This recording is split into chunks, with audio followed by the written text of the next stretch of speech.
Hi friends, welcome back to our channel. ಇವತ್ತು ನಾವು pant cutting ಹೇಗೆ ಮಾಡೋದು ಅಂತ ತಿಳ್ಕೊಳ್ಳೋಣ. ಅದಕ್ಕಾಗಿ ನ್ಯೂಸ್ ಪೇಪರ್, 2 ಸ್ಕೆಚ್ಚು ಮತ್ತು ಟೇಪು ಹಾಗೆ ಒಂದು ಸಿಸರ್ ಇದ್ದರೆ ಸಾಕು. ನೀವು ಪ್ಯಾಂಟ್ ಕಟಿಂಗ್ ಹೇಗೆ ಮಾಡೋದು ಅಂತ ತಿಳ್ಕೊಬೋದು. ಸೊ ಇವಾಗ ನಾವು ಫಸ್ಟು ಪೇಪರನ್ನು ಹೇಗೆ ಫೋಲ್ಡ್ ಮಾಡೋದು ಅಂತ ತಿಳ್ಕೊಳ್ಳೋಣ. ನೋಡಿ, ನಾನು 2 ನ್ಯೂಸ್ ಪೇಪರನ್ನು ತಗೊಂಡಿದ್ದೀನಿ. 1 ಮತ್ತು 2 ನ್ಯೂಸ್ ಪೇಪರ್ಸನ್ನು ತಗೊಂಡಿದ್ದೀನಿ. ಸೊ ಇದನ್ನು ಇವಾಗ ನಾವು ಫೋಲ್ಡ್ ಮಾಡ್ಕೋಬೇಕು. ನೋಡಿ, ಈ ರೀತಿಯಾಗಿ ನಾವು ಫೋಲ್ಡನ್ನು ಮಾಡ್ಕೋಬೇಕಾಗುತ್ತೆ. ನೋಡಿ ಫ್ರೆಂಡ್ಸ್, ಈ ರೀತಿಯಾಗಿ ಪೇಪರನ್ನು ನೀಟಾಗಿ ಫೋಲ್ಡ್ ಮಾಡ್ಕೋಬೇಕಾಗುತ್ತೆ. ಫೋಲ್ಡ್ ಮಾಡುವಂಥ ಟೈಮಲ್ಲಿ ನಾವು ಯಾವ ಕಡೆ ಕ್ಲೋಸ್ ಆಗಿರುತ್ತೆ ಪೇಪರ್, ಯಾವ ಕಡೆ ಓಪನ್ ಇರುತ್ತೆ ಅನ್ನೋದನ್ನು ನೀಟಾಗಿ ಅಬ್ಸರ್ವ್ ಮಾಡಬೇಕಾಗುತ್ತೆ. ಸೊ ಹೊಸದಾಗಿ ಕಲ್ತ್ಕೊಳ್ತಾ ಇರೋದ್ರಿಂದ ಪೇಪರ್ ಫೋಲ್ಡಿಂಗ್ ಅನ್ನೋದು ಸಹ ವೆರಿ ಇಂಪಾರ್ಟೆಂಟ್ ಆಗುತ್ತೆ. ನೋಡಿ, ಇಲ್ಲಿ ನಾವು ಕುತ್ಕೊಂಡಿದ್ದೀವಲ್ಲ, ನಮ್ಮ ಮುಂದುಗಡೆಗೆ ಪೇಪರ್ ಅನ್ನೋದು ಓಪನ್ ಆಗಿದೆ. ಸೊ ನಾವಿರೋ ಕಡೆ ಪೇಪರ್ ಕ್ಲೋಸ್ ಆಗಿದೆ. ಈ ಪೇಪರನ್ನು ಓಪನ್ ಮಾಡಿದಾಗ ನಮಗೆ 4 ಲೇಯರ್ಸ್ ಕಾಣಿಸುತ್ತೆ. ನೋಡಿ, 1 2 3 4 ಹೀಗೆ 4 ಲೇಯರ್ಸ್ ನಮಗೆ ಕಾಣಿಸುತ್ತೆ. ಅದನ್ನು ನೀಟಾಗಿ ಅಬ್ಸರ್ವ್ ಮಾಡಿ. ಸೊ ಅದಾದಮೇಲೆ ಇವಾಗ ನಾವು ಲೂಸನ್ನು ಮತ್ತು ಪ್ಯಾಂಟ್ ಲೆಂತ್ ಎಷ್ಟಿದೆ ಅನ್ನೋದನ್ನು ನೋಡೋಣ. ಇಲ್ಲಿ ನಾವು ಫ್ಯಾಬ್ರಿಕಲ್ಲಿ ಅಂದರೆ ಕ್ಲಾತಲ್ಲಿ ಕ್ಲಾತಲ್ಲಿ ನಾವು ಕಟಿಂಗ್ ಮಾಡೋ ಅಂಥ ಟೈಮಲ್ಲಿ ಏನಾಗುತ್ತೆ, ನಮಗೆ ಲೂಸನ್ನು ಮತ್ತು ಲೆಂತನ್ನು ತಗೊತೀವಿ. ಇದು ಡೈರೆಕ್ಟಾಗಿ ಪೇಪರ್ ಮೇಲೆ ನಾನು ಕಟಿಂಗ್ ಮಾಡ್ತಾ ಇರೋದ್ರಿಂದ ಇಲ್ಲಿ ನಾನು ಬರೀ 9 ಸೆಂಟಿಮೀಟರ್ಗೆ, ನೋಡಿ ಇಲ್ಲಿ 9 ಇಂಚ್ ಅಥವಾ 9 ಸೆಂಟಿಮೀಟರ್ಗೆ ಮಾರ್ಕನ್ನು ಮಾಡ್ಕೊತಾ ಇದ್ದೀನಿ. ನೋಡಿ, ಇಲ್ಲಿ ಹೀಗೆ ಮಾರ್ಕನ್ನು ಮಾಡ್ಕೋಬೇಕಾಗುತ್ತೆ. ನಾವು ಪೇಪರಿಂದ ಮೇಲ್ಗಡೆಯಿಂದ 9 ಸೆಂಟಿಮೀಟರ್ಗೆ ಒಂದು ಮಾರ್ಕನ್ನು ಮಾಡ್ಕೋಬೇಕಾಗುತ್ತೆ. ಅದಾದಮೇಲೆ ಇವಾಗ ಪ್ಯಾಂಟ್ನ ಲೆಂತ್ ನೋಡಿ.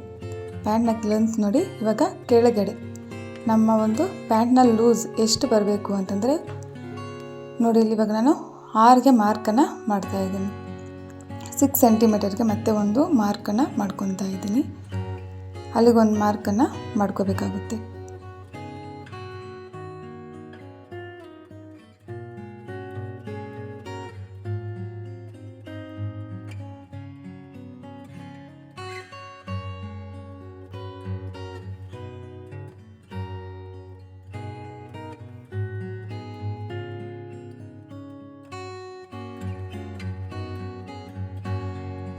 ನೋಡಿ ಫ್ರೆಂಡ್ಸ್, ಇವಾಗ ನಾವು ಏನು ಮಾರ್ಕನ್ನು ಮಾಡ್ಕೊಂಡಿದ್ದೀವಿ ಮೇಲೆಯಿಂದ 9 ಸೆಂಟಿಮೀಟರ್ಗೆ, ಅದಾದಮೇಲೆ ಕೆಳಗಡೆ 6 ಸೆಂಟಿಮೀಟರ್ಗೆ ಏನು ಮಾರ್ಕ್ ಮಾಡಿದ್ವಿ, ಈ 2 ಮಾರ್ಕ್ಸನ್ನು ಕ್ರಾಸಾಗಿ ಜಾಯಿನ್ ಮಾಡಬೇಕಾಗುತ್ತೆ. ನೋಡಿ ಹೇಗೆ ಕ್ರಾಸಾಗಿ ಜಾಯಿನ್ ಮಾಡಬೇಕು ಅಂತ. ಅದನ್ನು ನೀಟಾಗಿ ನೀವೇನು ಮಾಡಬೇಕು ಅಂತಂದರೆ, ಒಂದು ನ್ಯೂಸ್ ಪೇಪರಲ್ಲಿ ಮಾರ್ಕ್ ಮಾಡಿರ್ತೀರಲ್ಲ, ಅದನ್ನು ಚಾಕ್ ಪೀಸ್ ತಗೊಂಡು ಪದೇ ಅದೇ ಮಾರ್ಕನ್ನು ಒಂದು 4-5 ಬಾರಿ ನೀವು ಆ ಒಂದು ಮಾರ್ಕನ್ನು ಮಾಡಿದ್ದೆ ಆದರೆ ನಿಮ್ಗೆ ಅದರ ಮೇಲೆ ತಿದ್ದುತ್ತಾ ಇದ್ದರೆ ನಿಮಗೆ ಈಸಿಯಾಗಿ ಆ ಒಂದು ಶೇಪ್ ಅನ್ನೋದು ಈಸಿಯಾಗಿ ಬರುತ್ತೆ.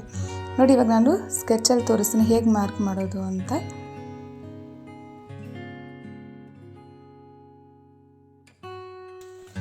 ನೋಡಿ ಫ್ರೆಂಡ್ಸ್, ಈಗ ನಾವು ಏನು 9 ಸೆಂಟಿಮೀಟರು ಮತ್ತು 6 ಸೆಂಟಿಮೀಟರ್ಗೆ ಮಾರ್ಕನ್ನು ಮಾಡಿದ್ದೀವಲ್ಲ, ಸೊ 2 ಪಾಯಿಂಟ್ಸನ್ನು ನೀಟಾಗಿ ಶೇಪ್ ಕೊಟ್ಟು ಜಾಯಿನ್ ಮಾಡಬೇಕಾಗುತ್ತೆ. ನೋಡಿ ಹೇಗೆ ಅದಕ್ಕೆ ಶೇಪ್ ಕೊಡೋದು ಅಂತ ನೀಟಾಗಿ ನೋಡಿ. ಈ ರೀತಿಯಾಗಿ ನಾವು ಅದನ್ನು ಮಾರ್ಕ್ ಮಾಡಬೇಕಾಗುತ್ತೆ.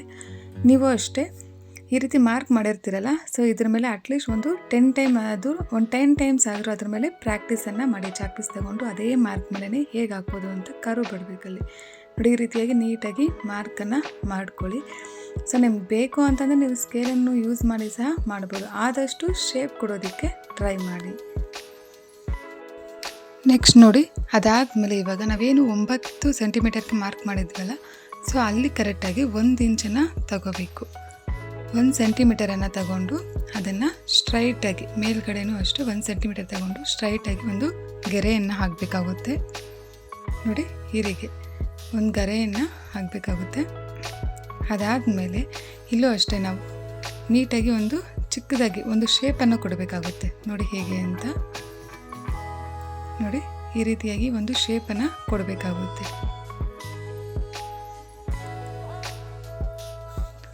ನೋಡಿ, ಇಲ್ಲಿ ಈ ರೀತಿಯಾಗಿ ನಾವು ಮಾರ್ಕ್ ಮಾಡ್ಕೋಬೇಕಾಗುತ್ತೆ 1 ಸೆಂಟಿಮೀಟರ್ಗೆ.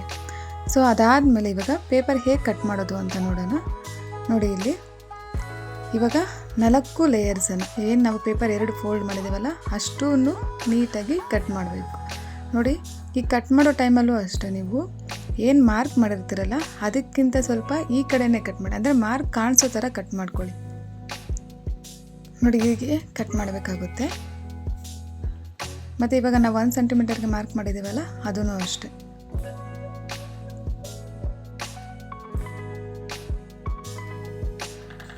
ನೋಡಿ ಈ ರೀತಿಯಾಗಿ ನಾವು ಕಟಿಂಗನ್ನು ಮಾಡ್ಕೋಬೇಕಾಗುತ್ತೆ. ನೀವು ಮನೆಯಲ್ಲಿ ಒಂದು 2-3 ಪೇಪರ್ಸನ್ನು ಈ ರೀತಿಯಾಗಿ ಮಾರ್ಕನ್ನು ಮಾಡಿ ಪ್ರಾಕ್ಟೀಸ್ ಮಾಡಿದ್ದೆ ಆದರೆ ನಿಮಗೆ ಈಸಿಯಾಗಿ ಪ್ಯಾಂಟ್ ಕಟಿಂಗ್ ಅನ್ನೋದು ಬರುತ್ತೆ. ಮತ್ತು ಏನು ಈ ಒಂದು ಎಕ್ಸ್ಟ್ರಾ ಪೇಪರ್ ಉಳಿದಿರುತ್ತಲ್ಲ, ನಾವು ಇದನ್ನು ಮೇಲೆ ಪಟ್ಟಿಗೆ ಯೂಸ್ ಮಾಡ್ಕೋಬೋದು. ನೋಡಿ ಇವಾಗ ನಾವು ಇದನ್ನು ಓಪನ್ ಮಾಡಿದ್ದೆ ಆದರೆ, ಇವಾಗ ಕಟಿಂಗನ್ನು ಓಪನ್ ಮಾಡಿದ್ದೆ ಆದರೆ ನಮಗೆ ಈ ರೀತಿಯಾಗಿ ಕಾಣಿಸುತ್ತೆ. ನೋಡಿ ನಮ್ಮ ಪ್ಯಾಂಟ್ ಕಟಿಂಗ್ ಅನ್ನೋದು ಈ ರೀತಿಯಾಗಿ ಕಾಣಿಸುತ್ತೆ. ಅದಾದಮೇಲೆ ಇವಾಗ ನೋಡಿ, ಇವಾಗ ನಮಗೆ ಮೇಲೆ ಪಟ್ಟಿ ಬೇಕು. ಅದಕ್ಕಾಗಿ ನಾನು ಸಪ್ರೇಟಾಗಿ ಒಂದು ಪೇಪರನ್ನು ತಗೊಂಡಿದ್ದೀನಿ. ನೋಡಿ ಈ ರೀತಿಯಾಗಿ ನಮ್ಮ ಪ್ಯಾಂಟ್ ಕಟಿಂಗ್ ಅನ್ನೋದು ಬರುತ್ತೆ. ಅದಾದಮೇಲೆ ಇವಾಗ ನಾವು ಪ್ಯಾಂಟ್ ಲೂಸ್ ಏನು ತಗೊಂಡಿದ್ದೀವಲ್ಲ, ಅದಕ್ಕಿಂತ ಒಂದು 2 ಸೆಂಟಿಮೀಟರ್ ಎಕ್ಸ್ಟ್ರಾ ನಾವು ಪಟ್ಟಿಯನ್ನು ತಗೋಬೇಕಾಗುತ್ತೆ. ಈ ಒಂದು ಪಟ್ಟಿ ಲೆಂತ್ ಬಂದು ನಾನು 7 ಸೆಂಟಿಮೀಟರನ್ನು ತಗೊಂಡಿದ್ದೀನಿ. ನೋಡಿ ಈ ರೀತಿಯಾಗಿ ನಮ್ಮ ಪ್ಯಾಂಟ್ ಕಟಿಂಗ್ ಅನ್ನೋದು ಬರುತ್ತೆ. ಸೊ ನಿಮಗೆ ಈ ಒಂದು ವಿಡಿಯೋ ಇಷ್ಟ ಆಗಿದೆ ಅಂದ್ಕೊಂಡಿದ್ದೀನಿ. ಇಷ್ಟ ಆಗಿದ್ದರೆ ಲೈಕ್ ಮಾಡಿ, ಶೇರ್ ಮಾಡಿ, ಹಾಗೆ ಸಬ್ಸ್ಕ್ರೈಬ್ ಮಾಡೋದನ್ನು ಮರಿಬೇಡಿ.